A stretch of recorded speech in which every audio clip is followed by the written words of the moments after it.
Pooh Shiesty might as well just cop out, man. Listen, I know it sounds crazy, but these are literally the options that he has. He can cop out for maybe 20 years.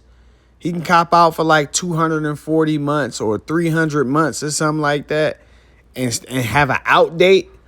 Or he can go to trial and get life.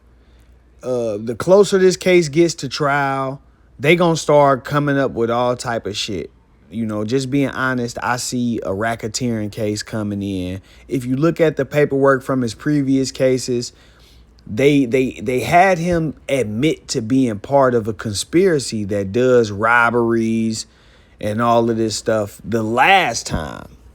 So now that he's in this situation and they got these text messages from the group chat saying, hey, I need 6 guys to pull up and all of this stuff. It's an easy racketeering case. And that's what they are going to go for. This is just the beginning.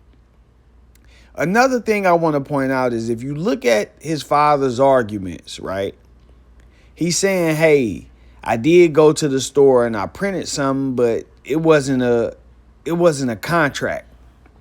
The government is now saying that they have a copy of the contract, so we could say bullshit on that, but it's not up to us. The thing I'm also pointing out is it says Mr. Williams disputes that he was present in the recording room when his son pointed an AK-style pistol at RD's head and forced him to sign the release paperwork, and that he directed that RD be forced to date his signature, as the government alleges. But as Judge Christoph observed, even in the light most favorable to the government, this only shows that Mr. Williams at most stood by and let it happen.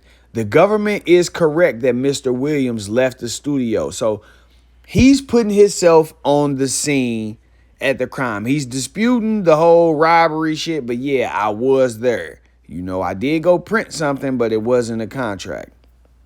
Then you got Big 30, who is saying, yeah, I was there. This is his exact language, because I want to be precise when I say this.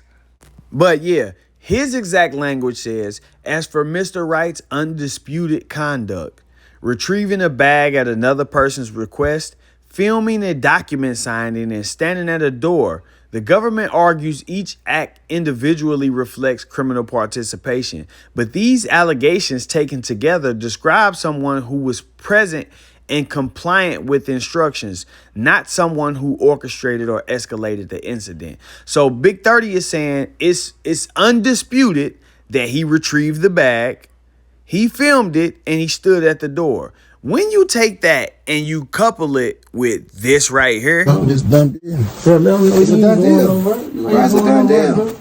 Let them know you dropping me. I drop you. No, say it. Who should I drop from 1017? Shout out to real nigga. Ain't never did no police shit or none of that, bro. Tell them what's going on. Bro, we just did that. That's done. What you do? You drop. You said you want to be dropped. You drop. Signed the paper. I signed the paper. It's done. It's looking real bad, man. When you look at that video, Big 30 has already confessed to filming it. I filmed the document signing. So he's saying, yeah, that's me holding that camera, filming that.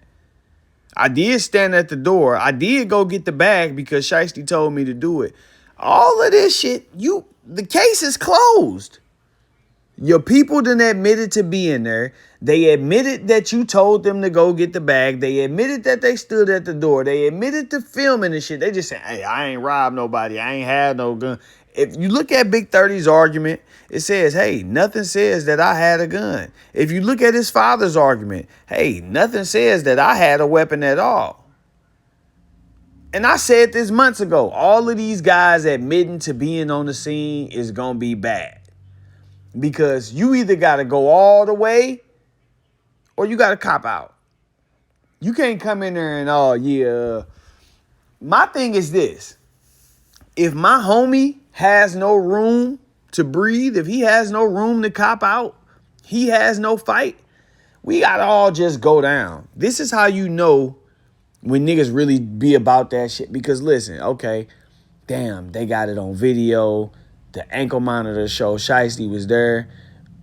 We all just got to go and say we wasn't there. I don't care if they got it on video. I don't care if they got pictures. I don't care what they got. We all have to say we wasn't there and stand on that. That's the only way we can put up, man, I wasn't there. I didn't do it. I didn't sign nothing. I didn't go get no bag for nobody. I didn't film nothing or none of that. That's how it has to be played. Because otherwise, you got a bunch of people going in here admitting to stuff that's incriminating one person and getting them in the clear. Now, y'all can take it and twist it and say they snitching or whatever. But in today's times, man, these niggas be having plans to do shit like this. Niggas like, oh, well, look, if it go down, just tell them, I don't know. But me personally, I wouldn't have done it. If I knew that putting myself on the scene would incriminate my brother, it would hurt him, I'm not going to do it. If I knew that confessing to filming this shit would incriminate my brother, I'm not going to do it. If I knew that saying, yeah, I went and got the bag, because look, if you say, just hear me out on this.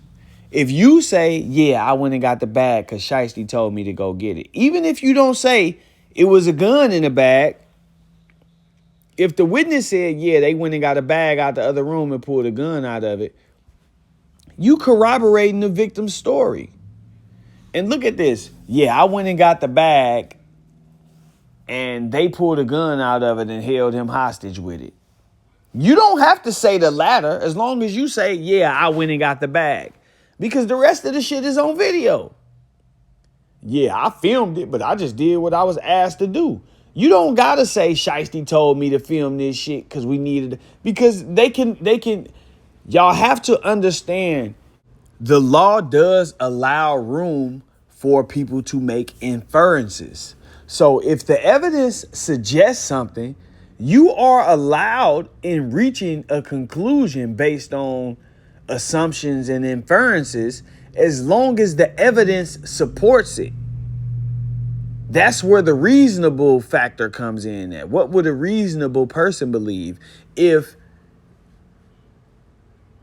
you say, yeah, I filmed this video, yeah, I stood in front of the door, yeah, I went and got the bag, but I didn't rob nobody, I ain't know no gun was in it. And would a reasonable person believe that after reading the text messages and seeing y'all plotting out this whole situation? Would a reasonable person believe that you was present when all of this went on, but you didn't know what was going on?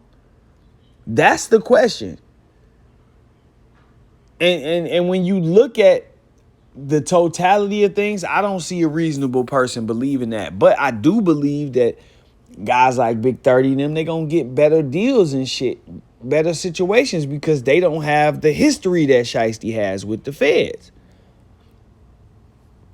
Shiesty gotta take 30 years or get life. And it's crazy because it's nigga took 30 years on a cop out. Like Ply say, the fuck you get 30 years breaking in a bitch hide? Nigga, 30 years on a cop out is terrible, bro. But if you don't take it, you looking at spending the rest of your life in jail. And some niggas like, fuck it, I'm gonna roll the dice. We going all the way. That's cool. It's your choice.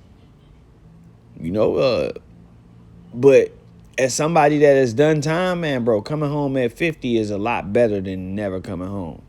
But at the same time, if you go in there and plead guilty to that 50, you basically stuck with it, You basically stuck with it. So it's crazy to see how a person could be on top of the game.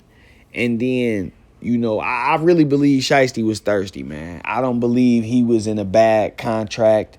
And I think that's going to come out. I don't believe he was in a bad situation. He was desperate. Like I said, the dude didn't do no shows the whole time he was gone for them years, and he still came home to a lot of money. So obviously the streaming was getting him paid, and it's fucked up to see.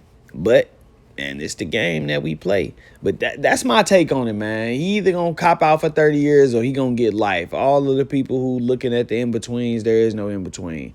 His people have placed him on the scene. They have put him in the position of giving orders for certain things to happen. If you say, even if you don't say, I knew it was a gun in there. If you say, Shiesty told me to go get the bag, and then the victim says, this guy went in the bag and pulled a gun out, then you basically saying, Shiesty told me to go get the gun.